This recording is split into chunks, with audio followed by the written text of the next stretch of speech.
The heck is your problem? Were you absolutely hot tears, angry about something, inconsolably butthurt and upset? You'll soon find out that you were completely delusional, because Mars completes its trine with Neptune early Monday morning. I hope your Mars-Neptune trine was put to constructive use and wasn't too much like Cthulhu thrashing around, destroying Ariel from The Little Mermaid's ocean cave of treasures. Mars is grinding into an opposition with Pluto on Sunday, so the whole week could have this agonizing, possibly even demoralizing quality. Or you could be accessing a great deep well of internal personal power, depending on your chart. Buckle in for Monday. Monday is a lot. It's a heavy and complicated morning, so you might want to sleep through it. The day starts off with Mars trining Neptune, which it was also doing all last week. You might have noticed your motivation dragging. I think of an ice cream machine, or like the ice cream is thick and hard to churn, and you want to lick the spatula, but you're not all that focused. Although by Monday, this Mars-Neptune aspect is separating, meaning that influence is beginning to diminish. It also might be a talkative morning, or maybe just a skilled morning, with the moon sextiling Mercury. But remember, Mercury is in Scorpio, and Mercury in water signs is mute. Venus also squares Saturn first thing in the morning on Monday. There's friction between wanting to go buck wild, wanting to get rowdy, and needing to be serious and disciplined, which you also may have felt on Sunday. Monday afternoon brings a jolt of electricity, trining Uranus. There might be some sort of material shift, or you might get a little of that craziness you've been wanting. This could lead to a portion of Monday evening that feels sort of whimsical, or like the edge has been taken off. And you might want to immediately do something with that energy. Or you might have some energy and focus that gets pointed towards something of uncertain relevance. Either your objective is delusional or it's highly creative. Maybe the second part of Monday is a good time to make some progress on your novel. Late night on Monday, the moon moves into Libra. This is the moon returning to Libra for the first time after last month's solar eclipse. The topics that come up Tuesday and early Wednesday are part of a story arc that's having its heart weighed against a feather. On Tuesday, nothing happens, so take advantage. It's a blank space to be filled with anything. And the moon's applying to a sextile with Venus on Tuesday. It completes on Wednesday, so make it good and prepare yourself mentally for Wednesday. First half of Wednesday is more simple and more positive. The day begins with the moon in Libra, making a sextile with its ruler Venus in Sagittarius. Cute girl breakfast for two in a hot air balloon. Mercury opposes Uranus in the evening, so things could potentially get ugly or be somehow unnerving because of unexpected news. This doesn't have to be bad. It could in fact be liberating, especially because the moon, ruled by Venus on Wednesday, trines Jupiter, ruled by Mercury. So whatever the surprise thing is, it can be put to good use, or somehow ties into protection from harm. Like sometimes something unsettling will happen in my life, and I'll find later that it actually protected me from something bad. Also, whatever happens on Wednesday, there could be a desire to take action to the extent that you overcorrect and ruffle some feathers, including possibly your own. There's a clash on Wednesday between togetherness and survival. There could be open wounds. Literally, don't be afraid. The open wounds could be literal or metaphorical. Anyway, if you let yourself fly off the handle, it can make Wednesday much more grim. And remember, it is for you, not against you. The moon also squares Pluto first thing Thursday morning, which you can append to the end of Wednesday, which makes the end of Wednesday like a version of stop hating yourself with a legitimately scary undercurrent. And late morning, early afternoon, Thursday, the moon moves into Scorpio, where the sun is. So you should know that a gallon of scorpion venom costs $39 million, and it contains healing properties. Specifically, it can fight certain strains of bacteria. You know when a bell rings or when a singing bowl plays and the tone rings out a ridiculous amount of time and you just sit with it until it ends naturally? That's the moon in Scorpio on Thursday after everything that happened on Wednesday. And it's Halloween. Thursday, aside from this eldritch tone, is mostly chill and spooky.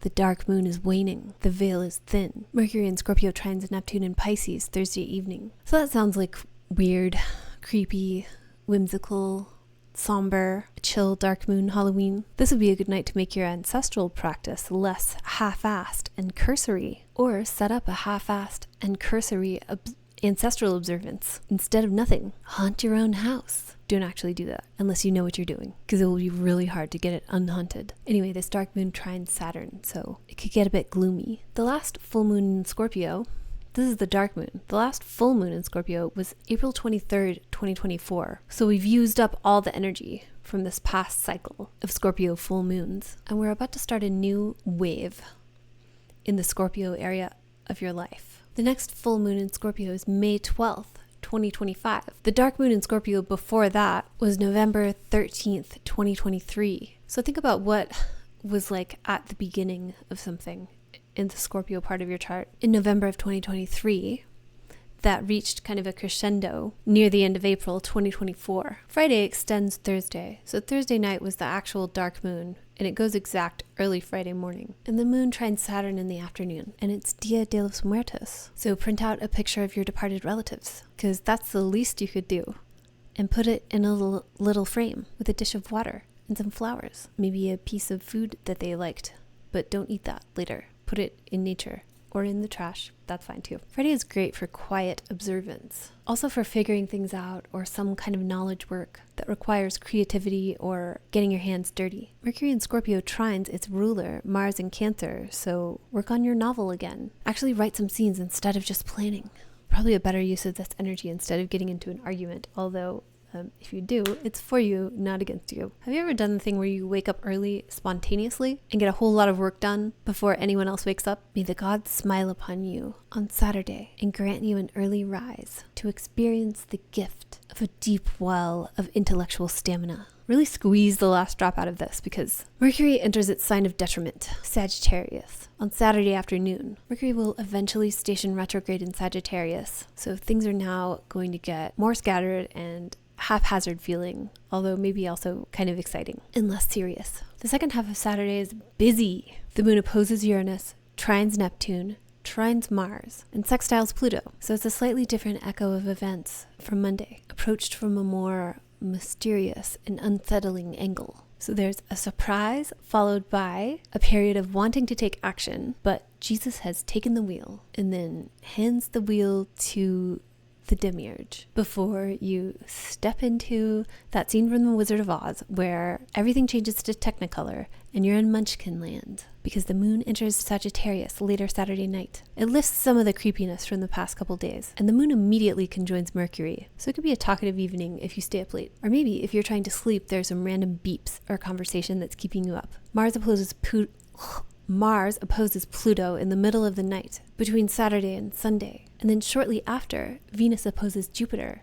So Saturday is busy and complicated and might have a pretty fun undertone, but also a pretty powerful take no prisoners type of energy. So Saturday night could look like it's about to wind down, but then there's an exciting atmosphere and lots of pent up energy. Very early Sunday morning, the Mars-Pluto opposition and the Venus-Jupiter opposition go exact. And I forgot to mention that this Mars-Pluto opposition is going to be one of three because Mars is stationing retrograde at the beginning of December. So this opposition of Mars with Pluto on Sunday morning that's applying all of this week is a part of a story. And this part of the story pertains to a reckoning with the past. And the other two will be Mars in Leo and Pluto in Aquarius.